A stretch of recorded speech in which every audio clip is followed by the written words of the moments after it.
You are watching the Dangerous News Network, news, sports, and politics, where the content is uncut, uncensored, and unbelievable. And tonight's topic is going to be about the Detroit Tigers against the San Diego Padres. That's right.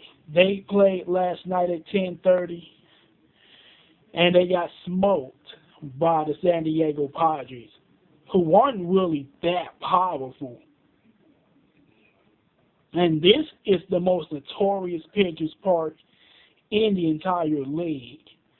But Rick Porcello got destroyed last night.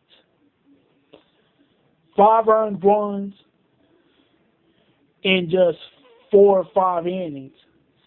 Last time I checked, he really struggled. Rick Porcello, he's really nothing more than a low-level Major League Baseball player.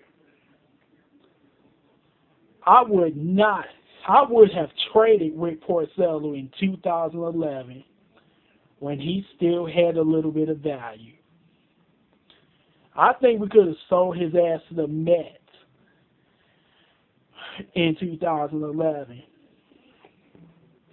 while he had some value. But now he's worthless. Nobody wants Rick Porcello. Nobody demands Rick Porcello. That's a fact. But the Detroit Tigers, they got shut out. They were lucky to get a hit off of Andrew Kashner. Is Andrew Kashner that good, or is the Detroit Tigers offense just sucky? Well, let's take a look. This will not be the first time that the Detroit Tigers are going to be shut out. Well, this is not going to be the last time, I should say, that the Detroit Tigers are going to be shut out. There's going to be plenty more shutouts to come. Manufacturing runs, more speed. Yeah, right. Yeah, right. We didn't upgrade anything in the off season. And we got rid of Johnny Peralta. We got rid of Prince Fielder. And we got rid of Brian Pena. We protected Alex Avila. We protected Rick Porcello. We traded Doug Fister. My doubts about Joe Nathan are reconfirmed right now.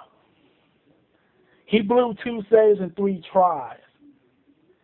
He only blew 3 and 46 last year. Joe Nathan might be falling off. Well, face it, he's 39 years old. He's 40. He's almost 40 years old. There's no way that Joe Nathan is going to keep it up at the elite level that old. Few closers ever do that. And Joe Nathan is not looking like an exception. Let's look at the lineup. Raji Davis leading off when he's only a fifth outfielder on a contending team. Yes, he can run. He can steal bases. I get it. But can he hit or field? No, he can't. Even though he's not quite as bad as Quentin Berry or when it comes to offense or defense. But still, he can't hit or field. Number 2, you got Ian Kinsler. Now, I'm good with Ian Kinsler. He fits better with the Detroit Tigers, but let's not pretend that because Ian Kinsler is a complete player, he will replace Prince Fielder or what from Prince Fielder, because he really isn't. Now let's look at Miguel Cabrera. He's off to a slow start. Is Miguel Cabrera's slow start just a slow start? Is Miguel Cabrera losing his touch, or is this indicative of an off year for Miguel Cabrera? That remains to be seen. He's about the only person I had no doubts about when it comes to impact. Number 4, you got Victor Martinez. He's off to a good start. He's a 300 hitter through and through. He's not a big power hitter, though, but he will be raking RBIs.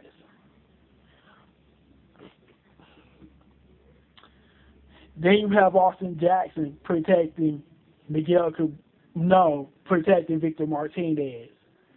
Austin Jackson should be hitting number 9. He shouldn't be hitting number 5. He should be hitting number 9. Decent offense, near gold glove defense, and a little bit of speed. He should be hitting number 9. He's not that great on offense. He's not that great when it comes to coming through. That he's suitable for number 5. He's suitable for number 9. Number 6, Nick Castellanos. Now, he might be the next big thing. He didn't play last night, though. He might be the next big thing, though. Number 7, Alex Avila. Why did we protect Alex Avila? He stinks. He has no skill in the major league. His dad's the only reason why he's in the fucking major leagues. Number 8, you have Andrew Romine and Alex Gonzalez. Both of them stink. Well, both of them have their flaws. Andrew Romine can't hit. Alex Gonzalez can't field. We would have been much better off keeping Johnny Peralta and using Iglesias as a replacement, or we'd have been much better off keeping Johnny Peralta and promoting Danny Worth to the major leagues. Let's get real. He may not be a hitter, Danny Worth, but as a utility guy, I take. Number 9, you have, who is that guy? Who is that guy? It blanks me out. But we don't have a bench.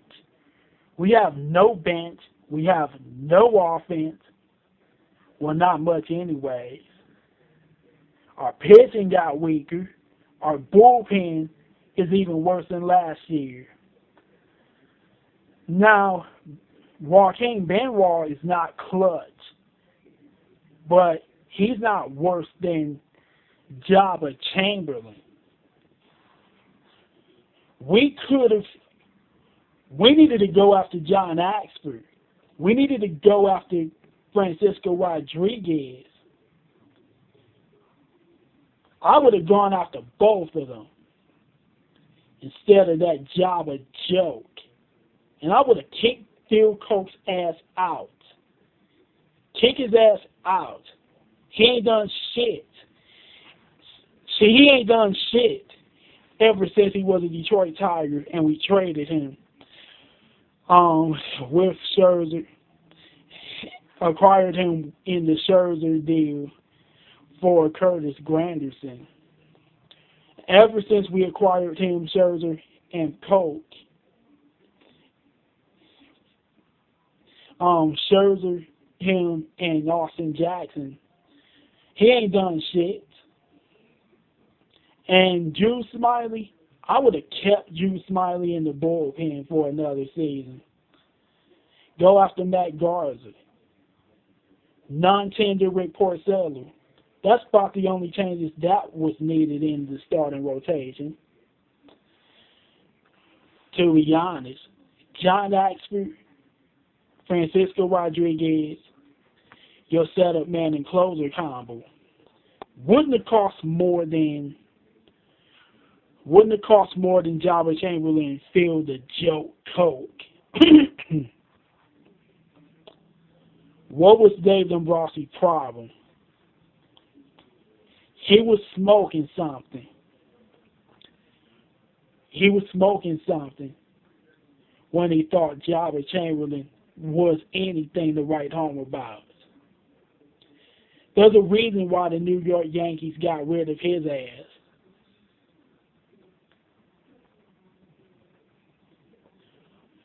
We also needed to go after Jesse Crain.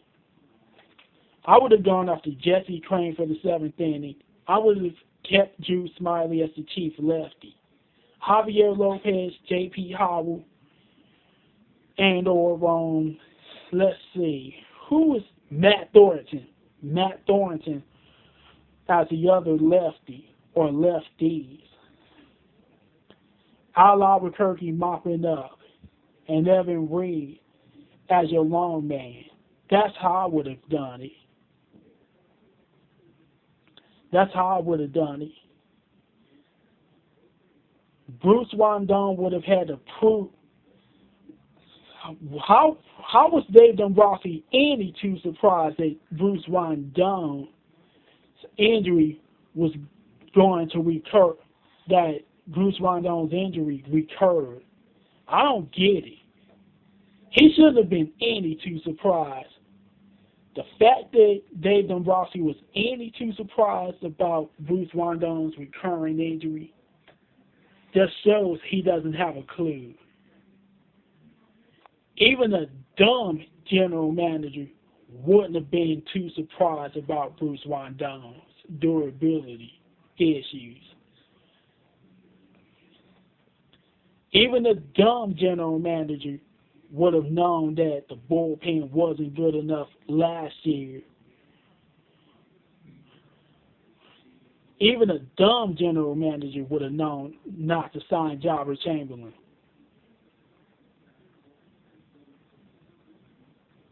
That's a fact.